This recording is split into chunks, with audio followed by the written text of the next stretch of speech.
Assalamualaikum warahmatullahi wabarakatuh.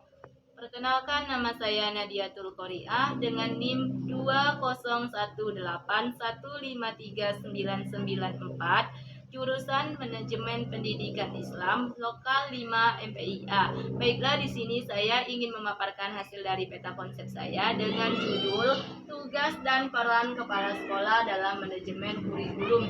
Di sini ada 4 poin yang akan saya jelaskan. Yang pertama yaitu kinerja kepala sekolah, yang kedua yaitu tugas dan peran kepala sekolah dalam manajemen kurikulum, yang ketiga pendekatan kinerja kepala sekolah, yang keempat rencana dan kegiatan tindak lanjut atau RKTL kinerja kepala sekolah.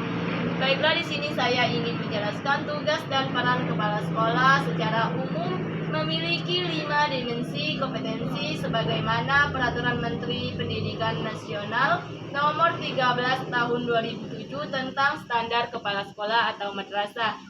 Yang pertama yaitu kepribadian, yang kedua manajerial, yang ketiga kewirausahaan, yang keempat supervisi, dan yang kelima sosial. Pada poin berikutnya yaitu poin A, kinerja kepala sekolah. Adapun kinerja kepala sekolah itu sendiri dapat dipahami sebagai upaya yang harus dilakukan seorang kepala sekolah dalam melakukan tugas dan perannya sebagai seorang kepala sekolah, baik itu kepala sekolah pada jenjang pendidikan taman kanak-kanak sampai dengan jenjang sekolah menengah atas atau kejuruan.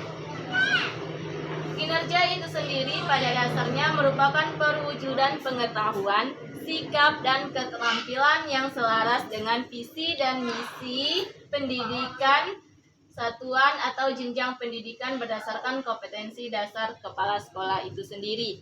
Poin B yaitu tugas dan peran kepala sekolah dalam manajemen kurikulum. Adapun tugas dan peran sekolah dalam manajemen kurikulum yaitu berhubungan dengan kompetensi kepala sekolah dalam memahami sekolah sebagai sistem yang harus dipimpin dan dikelola dengan baik. Di antaranya adalah pengetahuan tentang manajemen itu sendiri. Kemampuan dalam mengelola ini nantinya akan dijadikan sebagai pegangan cara berpikir, cara mengelola, dan cara menganalisis sekolah dengan cara berpikir seorang manajer. Poin yang ke-C yaitu pendekatan kinerja kepala sekolah. Pendekatan menilai kinerja kepala sekolah bisa dilakukan dengan berbagai cara. Di antaranya bisa dilakukan dengan pendekatan ekspositorik. Pendekatan ini cukup efektif jika kebanyakan kinerja kepala sekolah mengacu kepada kompetensi-kompetensi nasional. Pendekatan ini cukup relevan dengan beberapa kinerja kepala sekolah.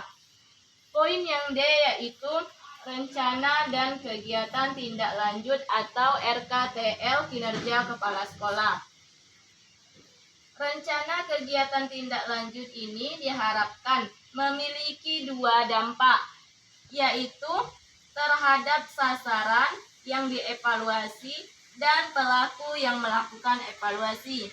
Keduanya diharapkan memperoleh dampak positif dari aktivitas rencana kegiatan tindak lanjut itu sendiri. Inilah hasil dari pemaparan peta konsep saya. Dari penjelasan yang saya paparkan tadi dapat saya simpulkan bahwa tugas dan peran kepala sekolah dalam manajemen kurikulum itu sendiri yaitu sangat penting karena merupakan sebuah bentuk perwujudan pengetahuan, sikap, dan keterampilan yang selaras dengan visi dan misi sebuah sekolah itu tersebut. Itulah hasil pemaparan yang saya jelaskan. Apabila ada kesalahan kata atau kesalahan dalam penyebutan, saya mohon maaf. Saya akhiri. Wallahul muwaffiq ila aqwamit thoriq. Wassalamualaikum warahmatullahi wabarakatuh.